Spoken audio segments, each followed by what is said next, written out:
ሰላም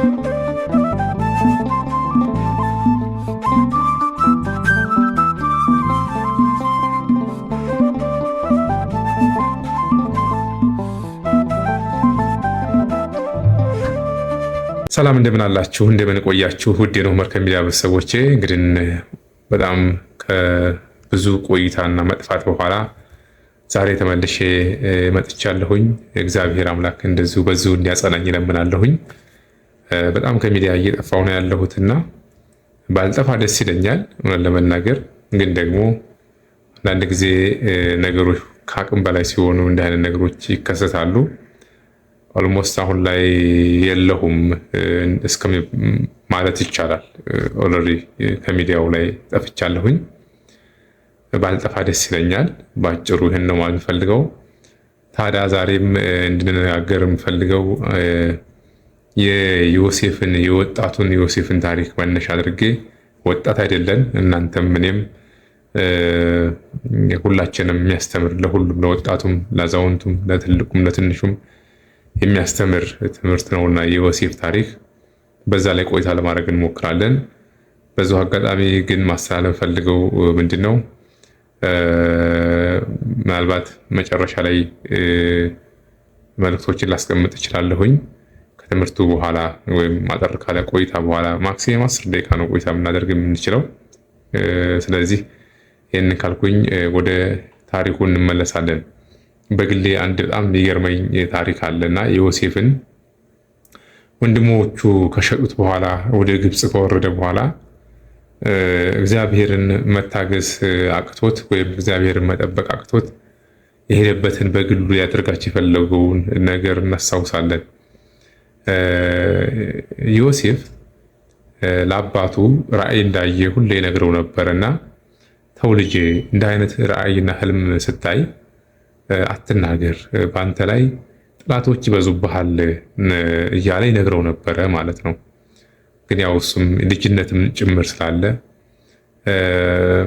ይናገር ነበረ፣ ለአባቱም ይነግረዋል፣ አልፎ ተርፎም ለወንድሞቹም ይነግራቸው ነበረ። እንግዲህ ከወንድም የቀረበ ማንም የለም። አንዳንድ ጊዜ በዓለማችን ላይ በምድራችን ላይ የምናያቸው የክፋት አሰራሮች ዝም ብሎ አሁን ከረንትሊ ብቻ ያሉ አይደሉም፣ ጥንትም የለመዱ ናቸው አጠቃላይና አንዳንዴ ህልማችሁን ለማን መንገር እንዳለባችሁ መረዳት ተገቢ ይመስለኛል። ህልማችሁን እንድትኖሩ ህልማችሁን አትናገሩ። ህልም የሚያጨናግፉ ብዙ ሰዎች ስላሉ በግራ በቀኝም ማለት ነው። ሰውነንና እኛ ደግሞ ለጊዜው የሚመጣውን ነገር ሳናስተውል አንዳንዴ እንናገራለን። መናገር ካለብንም መናገር ላለብን አካል ነው መናገር ያለብን። ያው ዞሮ ዞሮ ዮሴፍ ራሱ ባየው ህልም አማካይነት ወንድሞቹ በጥላትነት እንዲነሱበት አድርጎት መጨረሻ ላይ ለግብፅ ነጋዴዎች ሸጠውት እንደነበረ መጨረሻ ላይም እሱ መሸጡን ሳይሆን አውሬው እንደበላው አድርገው ለአባቱ መልእክተኛ እንደላኩ የእንስሳ ወይም የአውሬ ደም አውሬ ገለዋል እንትን ብለው ልብሱን በዛ ለውሰው በደም ወደ አባቱ ልከው አባቱ ጭራሽ ከሀዘኑ እንዲቆርጡለት ማለት ነው ልከውት እንደነበረ እናውቃለንና አንዳንድ ጊዜ እናንተ በሌላችሁበት በእናንተ ሰዎች ተስፋ እንዲቆርጡ እናት አባታችሁ፣ ወገን ዘመድ እናንተን ተስፋ የሚያደርጉ ከእግዚአብሔር በታች የሚያደርጉ ሰዎች ሁሉ በእናንተ ተስፋ እንዲቆርጡ በእናንተና በሌሎች ሰዎች መካከል በመካከላችሁ ሆነው ስለእናንተ ሪፖርት የሚያደርጉ ሰዎች አሉና፣ ስለዚህ የመጀመሪያው መልእክቴ ህልማችሁን ለማንም ሰው አትናገሩ ነው። ዮሴፍ ህልሙን በመናገሩ ምክንያት የደረሰበትን ነገር ሁላችንም ስለምናውቅ፣ ዞሮ ግን ወደ ግብፅ እንዲሸጥ ነው የተደረገው። ግብፅ ከተሰደደ በኋላ ከተሸጠ በኋላም ያው አገልጋይ ሆኖ ተቀጥሮ መስራት እንደጀመረ ያው እናውቃለን። በዛ በሚያገለግልበት ቤትም ያው የዮሴፍ ታሪክ ብዙ ነውና ዲያብሎስ ብዙ ፈተና ያምጥቶበት እንደነበረ እናውቃለን። መጨረሻ ላይም የጲጢፋራ ሚስት ናታኒ ጋራ ተኛ ብለው እንደ አይነቱን በደልና ኃጢአት በእግዚአብሔር ፊት አልሰራም፣ አሁን በዚህ ቤት ውስጥ ማንም የለም፣ እውነት ነው እሱና እሷ ብቻ ናቸው ያሉት። ንጉሱም የጲጢፋራ ሚስት ይህን ስትለው ከአንቺ በቀር በሁሉም ላይ ሾሞኛል፣ በአንቺ ላይ ግን አልሾመኝም ብሎ እሷን እንደገሰጻት ማድረግ ይችላል። በነገራችን ላይ ማንም አይከለክለውም አይደለ? በሰዓቱ ከእሷ ጋር በዝሙት መውደቅ ይችል ነበረ፣ ግን አላደረገውም። በእውነት የዮሴፍን አይነት መንፈስ እግዚአብሔር ለሁላችን የሚያድለን። ይሄ በስጋዊ ፍላጎት ከሴት ጋር ወይም ከወንድ ጋር በሚደረግ የስጋዊ ፍቃድ ብቻ አይደለም በነገራችን ላይ እና በብዙ አይነት መልኩ እና እናንተ የምንፈተንበት ህይወት ውጣ ውረዶች አሉና ያንን አሸንፎ ማለፍ ምን ያክል መታደል ነው ማለት እወዳለሁ በዛው አጋጣሚና እግዚአብሔር የምናሸንፍበትን ኃይል ይስጠን፣ ብርታት ይስጠን። ዞሮ ዞሮ ዮሴፍ በግብፅ እንደገና እግዚአብሔር ሞገስ ሰጥቶት ብርታት ሆኖት ስልጣን ይዞ በግብፅ ላይ ስንት ነገር ሲያደርግ ሲሾም ሲሽር ሲፈርድ ሁሉን ነገር ሲያከናውር እንደነበረም በዛው ልክ ታሪክ ይነግራል። ያው መጨረሻ ላይም ዮሴፍን የማያውቅ ንጉስ እንደገና በግብፅ ነግሶ እንደነበረ እንደዚሁ ደግሞ በተመሳሳይ ግብፅ ላይ ፈላጭ ቆራጭ እንደነበረው ሁሉ ወንድሞቹ ይህን ሳይቀር በረሃብ ተቀጥተው በነበረበት ሰዓት ወደ ግብፅ ወርደው ስንዴ ሊለምኑ ማለት ነው ወንድማቸውን አግኝተውት እሱ እያወቃቸው እነሱ ሳያውቁት ውስጠ ወይራ በሆነ ሚስጥራዊ ቋንቋ ሲያዋራቸውና ሲያናግራቸው እንደነበረ ወደ አባታቸው መልእክተኛ ልኳቸው እንደነበረ ታናሽ ወንድማችን አለ ብለው ዋሽተው ግን ካለ ይዛችሁትና ያን ጊዜ እሰጣችኋለሁ እያለ ሲላቸው እንደነበረ እሱ ራሱ ታናሽ ወንድማቸው መሆኑን ሳያውቁ ማለት ነውና የጲጢፋራ ሚስትን እኔ ከአንቺ ጋር አልተኛም፣ እግዚአብሔርን አላስቀይምም፣ አልዘሙትም፣ ለጊዜያዊ ደስታ ብዬ ዘላለማዊን አምላኬን ዘላለማዊ ደስታን አላጣም ብሎ ሲከራከራት እንደነበረ እናውቃለን።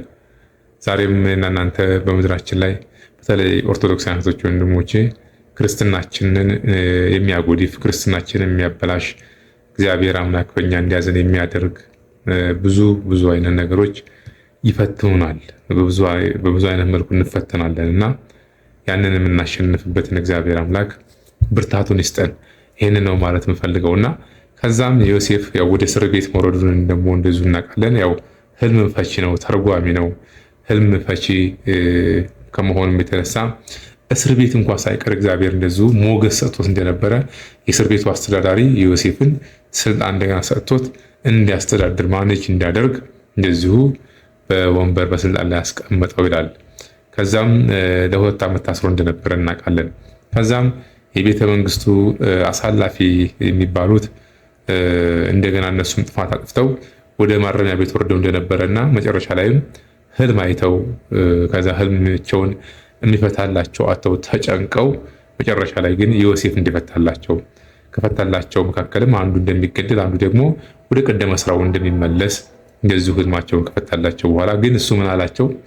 እኔ ለእናንተ ህልም ፈትቼላችኋለሁና እኔን ወደዚህ ወደ እስር ቤት ያወረደኝ ንጉስ እኔንም እንዲፈታኝ እባካችሁን ለምኑልኝ ብሏቸው ነበረና እሺ ብለውት ነበረ።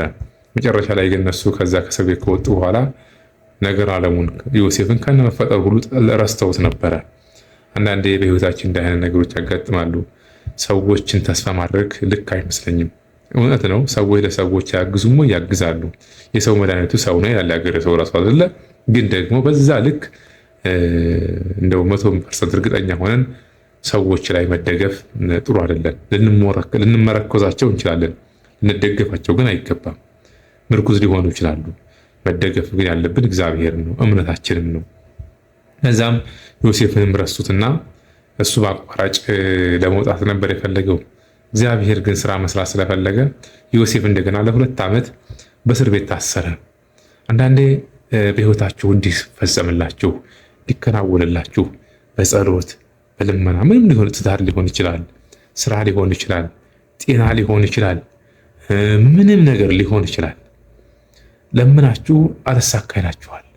አንዳንዴ እኮ አልፎ ተርፎ ሰው ነንና ብዙ ነገር እንደክምና እጅ መንሻ ሳይቀር ሰጥተን ያን ጉዳያችንን እንዲያስፈጽሙልን ሰዎችን እንማጸናለን አይደል?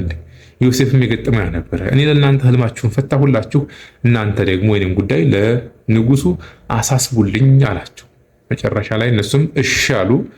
ከእነሱ ነገር ከተከናወነላቸው በኋላ ግን ረሱት። ሰዎችም እንደዚሁ ናቸው። ሰውን ተማምነን ሰው ላይ ተደግፈን የምንመኘው ነገር ሁሉ መጨረሻው አያምርም። እንዳልኳችሁ መረሳት የሌለበት የሰው ልጅ አያስፈልግም እያልኩኝ አይደለም። እና እግዚአብሔር ከ2 ዓመት በኋላ ወደ ዮሴፍ መጣ። እግዚአብሔር ወደ ዮሴፍ ሲመጣ ሰዎች ሁሉ ወደ ዮሴፍ መጡ ማለት ነው። አያችሁ፣ ሰዎች ወደኛ ሲመጡ ለምን ብለን መጠየቅ አለብን። መጀመሪያ ቅድሚያ ወደኛ መምጣት ያለበት እግዚአብሔር ነው። ምን ማለት ነው?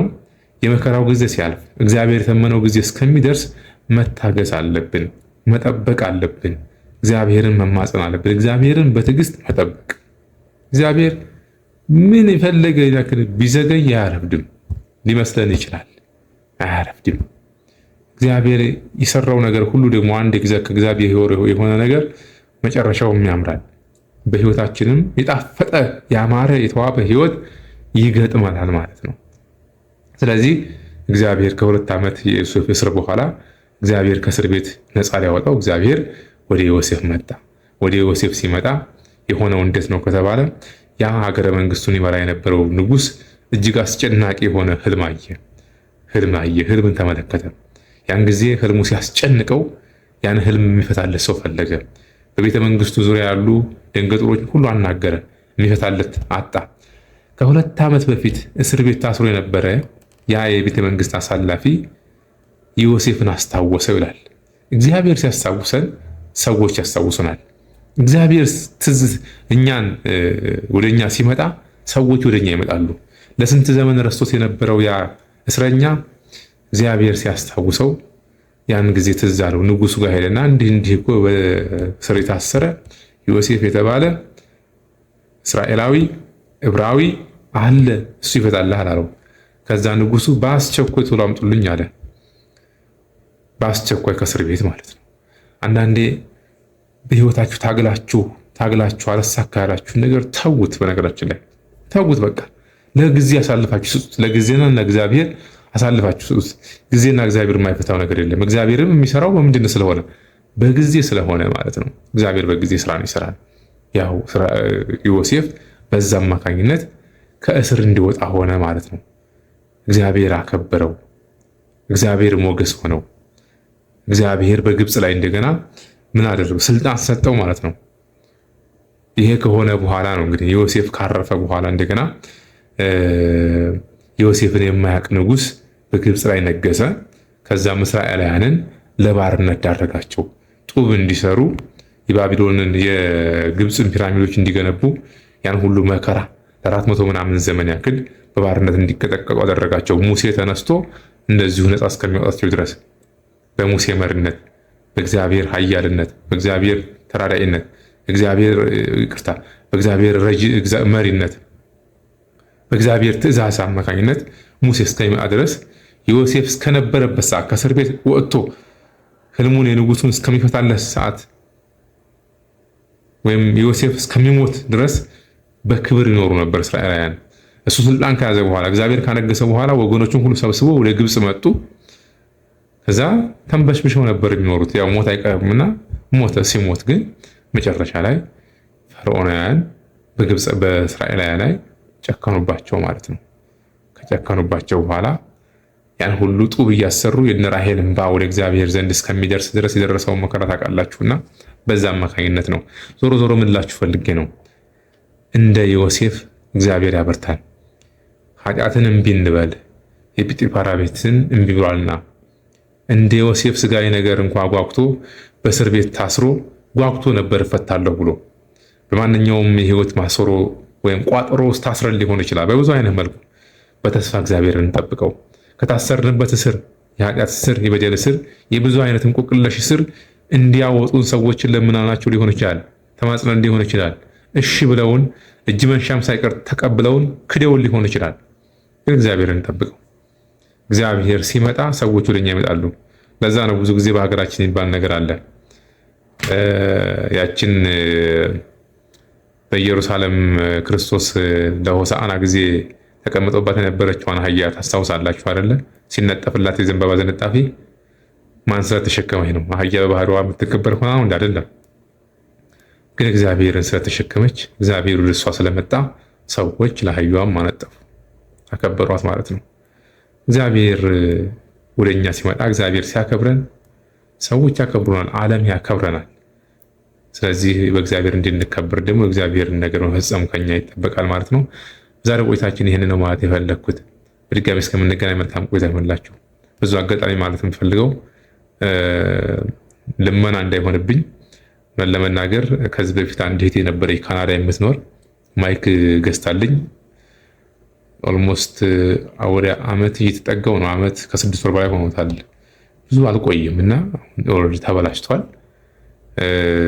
ፈቃደኛ የሆናችሁ እህቶች ወንድሞች ሰፖርት ብታደርጉ የሚል ሀሳብ አለኝ። አድራሻ አስቀምጥላችኋለሁ። በአጠቃላይ ይህን ነው ማለት የምፈልገው። ፈቃደኛ የሆናችሁ ነው የምላችሁ። አሁን ይህን ቪዲዮ የምሰራው ምንም ማይክ የለኝም በነገራችን ላይ ምንም ማለት ነው፣ በባዶ ነው እየሰራ ያለሁት እና ስለዚህ ድጋፍ ብታደርጉ ይሄንን እንደዚህ አንዳንዴ እቃዎች ሲበላሹ የሆነ ነገሮች ፌል ሲያደርጉ ሁሌም እጠይቃለሁ። ስለዚህ እናንተን ትብብር ደግሞ እፈልጋለሁ። ይሄን ነው ማለት ፈልገው። በተሻለ መጠን በቀጣይ የራሴን ኮንተንት በራሴ ሀሳብ ብቻ እንደዚህ እየተገናኘን እንድንማማር ሞክራለሁኝ። ይሄን ነው ማለት ፈልገው። በዙ አጋጣሚ ቅድም ካናዳ ያልኩ እንጂ በጣም በርካታ እህቶች አላችሁ ሆነን ለመናገር ብዙ አሜሪካን ሀገር የሚኖሩ ኢትዮጵያ ውስጥም ያላችሁ ድጋፍ የምታደርጉ እህቶች ወንድሞች በጠየቁ ሰዓት ድጋፍ ስታደርጉልኝ የነበራችሁ አስታውሳለሁ። ዋትስአፕ ላይ ኮሙኒኬት የምታደርጉኝ፣ ቴሌግራም ላይ ኮሙኒኬት የምታደርጉኝ እህቶች ወንድሞች አላችሁ፣ በስልክ ደውላችሁ የምትጠይቁኝ አላችሁና በዙ አጋጣሚ ሁላችሁ አመሰግናለሁኝ ማለት ወዳለሁኝ። አሁንም የእናንተ እርዳታ ያስፈልገኛል። ስለዚህ ይህን ነው ማለት እንፈልገው። እንደ ልመና እንዳታዩት። እንደዚህ ሁሉ የተገናኘን በደንብ እንድንነጋገር እንድንማማር ያስችለን ዘንድ በሚል ነው ይህንን ያቀረብኩት ማለት ወዳለሁኝ። በድጋሚ እስከምንገናኝ መልካም ቆይታ እንዲሆንላችሁ እመኛለሁኝ። ይቆየን።